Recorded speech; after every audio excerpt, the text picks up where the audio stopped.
In this video, we're going to travel again into the mysterious world of mysteries and legends, exploring one of my personal favorite topics, the theory of the inner Earth, which is interesting even if it is dismissed outright. There are countless tales, myths, and legends of underground cities and civilizations, and a vast network of interconnected tunnels across the planet. If you asked any scientist about the structure of the Earth, they would answer inner core, outer core, mantle, and crust. However, many fans of the paranormal, the unexplained, esotericism, and similar subjects disagree, or at least do not agree entirely. Rather, they support the theory that the Earth is hollow inside, with strange creatures living in underground cities. But who are these strange creatures? How can they live inside the Earth? And if all of this is true, where are the entrances to this underground world? Even if you are a specialist in the subject, it's worth watching this video because you might find information you've never heard before.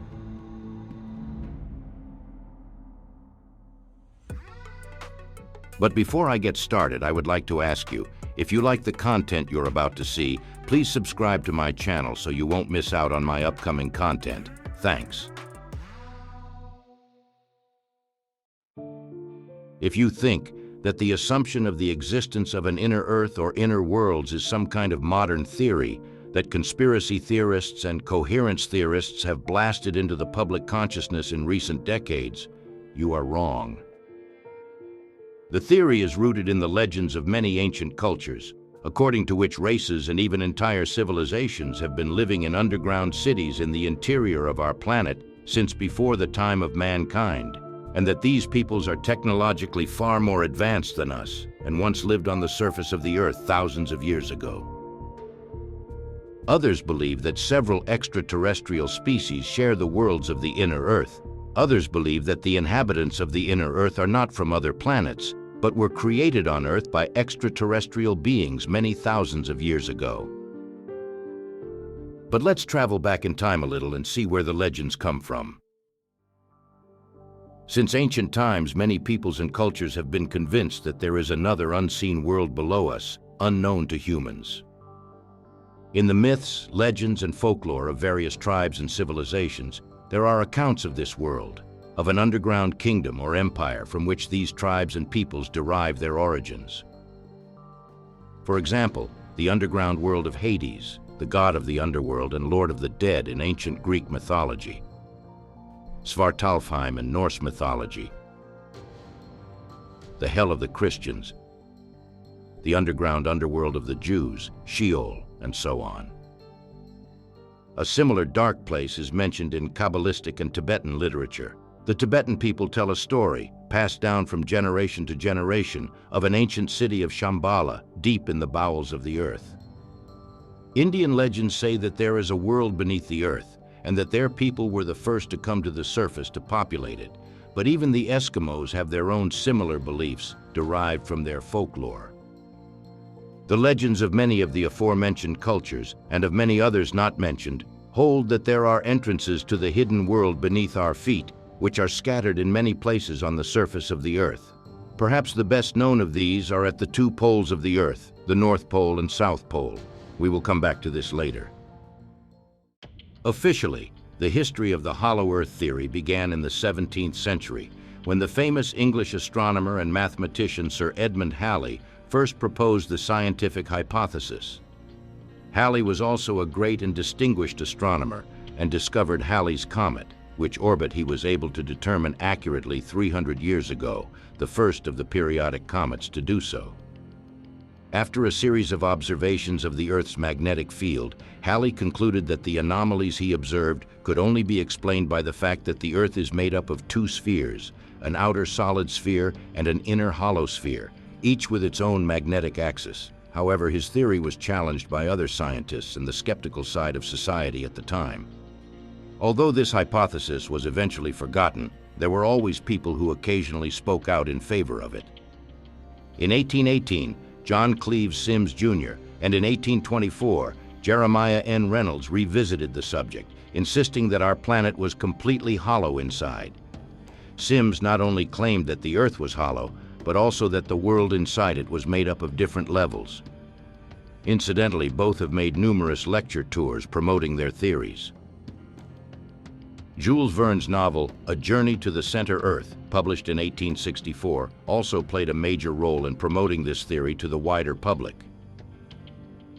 In the 20th century, Hitler and Nazi Germany showed great interest in hollow Earth theory. They took it so seriously that they organized 3 expeditions to Antarctica, where the Third Reich delegates finally found what they were looking for. What's more, contrary to the official history book's view that Hitler committed suicide in his bunker and was burned by his loyal soldiers as ordered, the dictator actually escaped to Antarctica, where he gained access to another world beneath our feet. This story has many other bases as well. Now back to the present. Geologists and other scientists point to volcanic eruptions and gravity as the most widely accepted evidence for the Earth's current internal structure. But to the proponents of the hollow Earth theory, these do not seem at all convincing. In June 2014, scientists studied the Earth's mantle, but did not get very far. John Brandenburg, a researcher on the mission, said, "We barely scratched the surface of the Earth. We drilled to a depth of almost 13 kilometers, but we had to stop because it got too hot. The center of the Earth is 6,370 kilometers from the surface, and we only got to 13 kilometers. That's nothing." And this fuels the hollow Earth theory even more, because ultimately, no one can know or say for sure what is inside our planet, and science only assumes and deduces based on various measurements and geological factors. Just like in the case of the Big Bang, which occurrence is still questioned by many scientists today. According to the inner Earth theory, there is a completely different world inside our planet, as ancient cultures believed. One of the most common and best-known names for the society and world of those living underground is Agartha, a term made famous to the world through the biography of a Norwegian sailor named Olaf Jansen. The book, The Smoky God, written by Willis George Emerson in 1908, tells the story of how Jansen's ship sailed through the entrance at the North Pole to the interior of the Earth.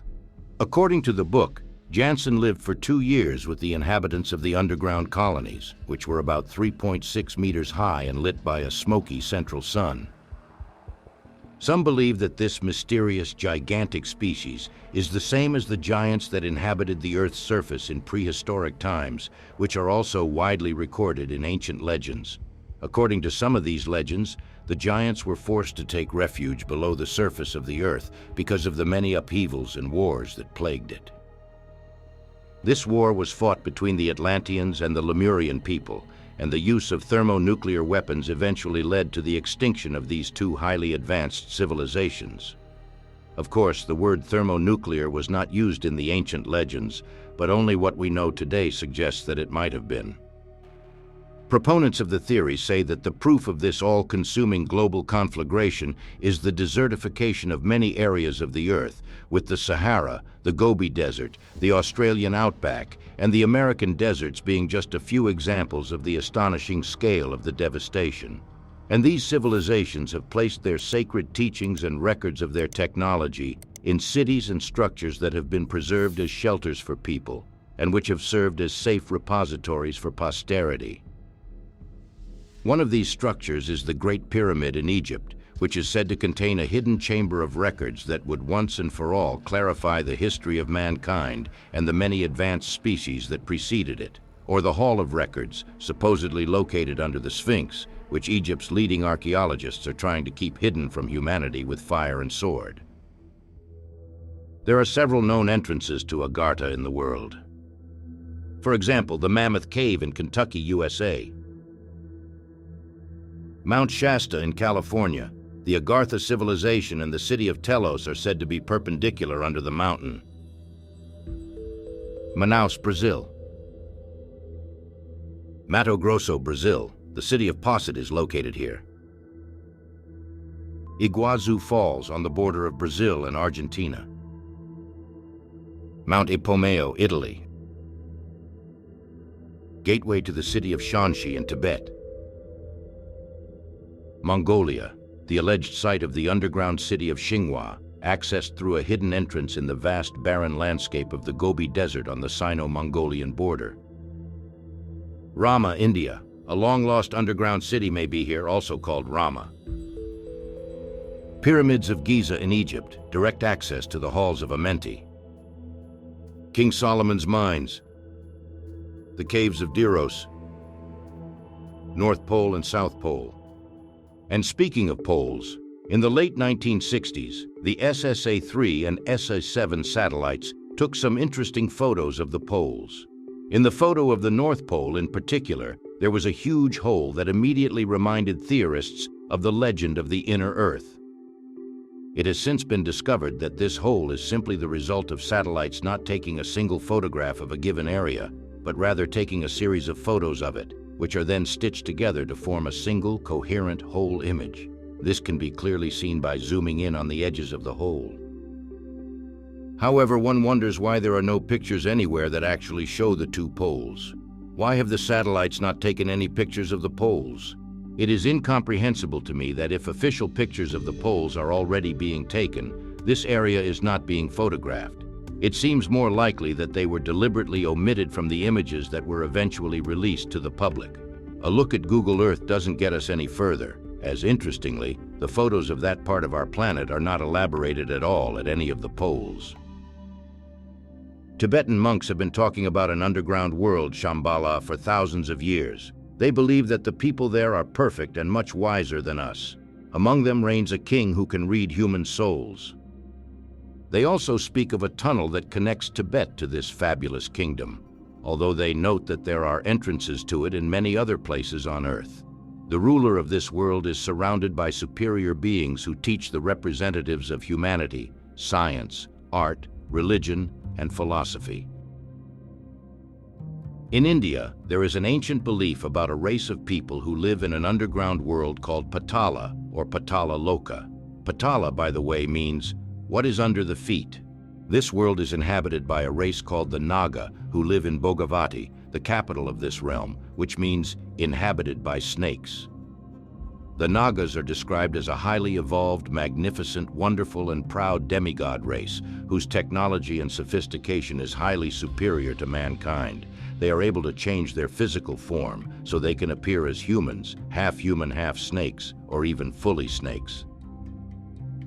Here, those who are more familiar with the subject may immediately think of the reptoid species, nowadays known as lizard men or reptilians. They are also thought to be shapeshifters and live underground. In his book Venomous Reptiles, Dr. Sherman A. Minton writes that one of the entrances to Patala is the Well of Sheshna, which can still be seen in Varanasi, India. Minton writes, 40 steps lead down into a circular abyss that leads to a stone door covered with cobras. This supposedly opens into Patala, the underworld of reptiles. Every 3 years, the locals drain the water from the well and hold a huge celebration. The Nagas also have an affinity with water, and the entrances to their underground palaces are often hidden at the bottom of wells, deep lakes, and rivers. One of the most controversial theories about the Earth's inner inhabitants can be found in the Shaver mysteries. In 1945, Amazing Stories magazine published the stories of Richard Shaver, who, although cloaked in fiction, reported that he was a guest of a surviving subterranean civilization. He claimed that the old race, the Titans, came to Earth from another solar system in prehistoric times. Soon, however, the harmful effects of the sun on them led them to take refuge below the Earth's surface, creating vast underground complexes using their advanced technology. They lived here until, for who knows what reason, the planet became uninhabitable for them. When they finally left Earth, they left behind these vast underground cities, inherited by a noble race of humanoids they called Thalos.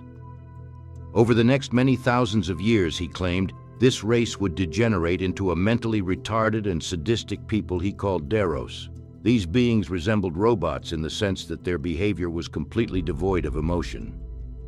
Shaver claimed to have encountered these beings, but where the entrance to this underground world was, he never revealed during his lifetime until 1975. At the time, however, many people believed his accounts, although most believed that Shaver must have been insane, especially because he insisted on his truth until the end of his life. And finally, here comes certainly one of the most famous story of the inner civilizations, linked to Admiral Richard E. Byrd, who flew over the North Pole in 1926 and the South Pole in 1929. Although official reports say that Byrd never found any entrance to the Earth's interior, nor was he originally looking for one, it was during his flight that he discovered a huge hole in the North Pole. It was only years later, in February 1947, that he returned, and in his diary, written here, he recorded a science fiction-like story that is still disputed by many today. Byrd was an extremely trustworthy, thoughtful, universally respected and well-liked man, and the youngest admiral in American military history, yet his account sounds so incredible that skeptics dismiss it out of hand. Byrd recorded in detail his experiences and feelings about what he saw there. He told of mammoth-like animals, of the demented instruments which also can be experienced in the Bermuda Triangle, and of flying saucers, although the word was not known at the time, with swastikas painted on them. The Admiral's plane was eventually taken over by these vehicles and guided straight into the Earth's inner space. Here he met a wonderful noble race living in an amazing underground empire. The Admiral gives a detailed description of the environment, the creatures, and how he met the leader of this race, the Master, as well as describing what they talked about and the purpose for which he was taken there. This diary alone deserves a full video, so in my next video, you'll get to see this incredible diary in detail. The diary was published only 13 years after the Admiral's death in 1970, and skeptics immediately attacked it, branding it a forgery. In any case, this diary is still a kind of flagship of the inner Earth theory. Well, for my part, I think there may be a basis for ancient legends and even some of the modern accounts, given that there are obviously some fictions or exaggerated claims. But it is certain that science knows the surface of our moon much better than, for example, the depths of our oceans or even the interior of our Earth, for the simple reason that our current technical capabilities simply do not allow us to see what is inside the Earth with our own eyes.